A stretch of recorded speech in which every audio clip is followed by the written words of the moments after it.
Mr. Chair, there's a trend here that troubles me. Over the past few months, the federal government has stepped in to take control of more and more industries in America. So far, these have included the banking industry, the auto industry, and the credit industry. And there's talk of the federal government becoming even more involved in other areas, too.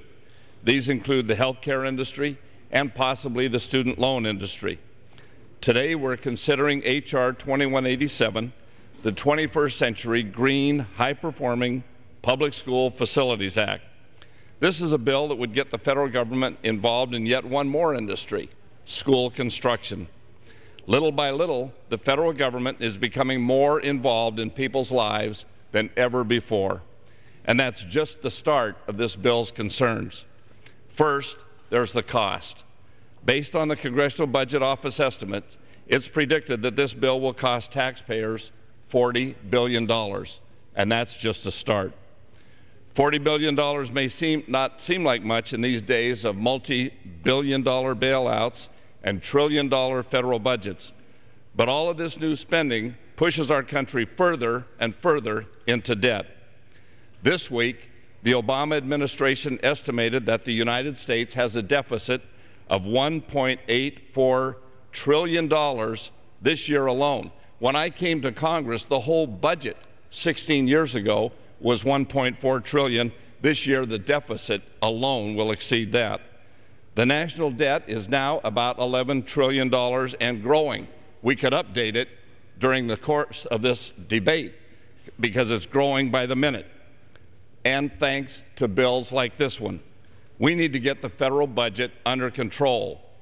If we don't, the children we're trying to help today will spend the rest of their lives paying off our debts and deficits instead of paying for their own dreams and destinies. But this bill has other costs that go far beyond a balance sheet.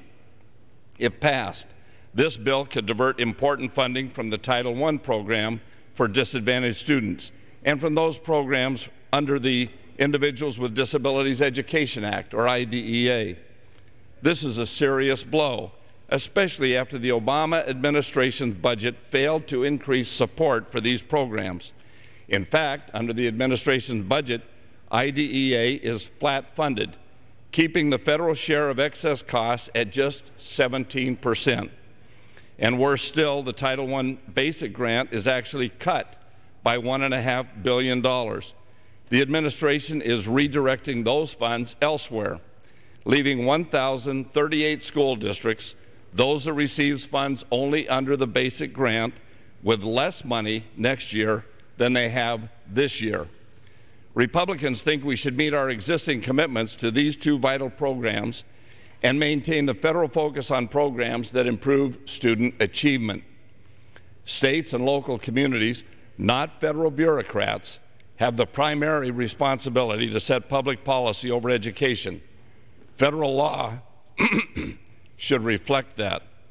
And here's another cost problem. Like other federal construction projects, this new program carries the burden of Davis-Bacon wage mandates from the Depression era. Davis-Bacon has been shown to drive up the cost of school construction projects between 22 and 26% when compared to similar projects completed under market conditions. That's money that could otherwise go toward putting additional teachers in the classrooms. The Labor Department's own Inspector General has found these wage requirements to be flawed. They shortchange either taxpayers, workers, or both. And that's not all. These wage mandates create regulatory hurdles that make it hard for smaller contractors, many owned by minorities and women, to win federal contracts. Mr. Chair, I cannot support this bill. I know that my friends and colleagues across the aisle are sincere in their efforts to improve the schools, as I am. I know there's a need for school construction and renovation, and I also know that this must continue to be dealt with at the state and local level, where more than $144 billion has been spent to build, repair, and renovate schools just over the last 7 years. This bill creates more problems than it solves. It costs too much, it borrows too much, and it controls too much. That troubles me, and I hope other members of this chamber. I urge a no vote on this bill, and I reserve the balance of my time. Gentleman reserves the balance of his time.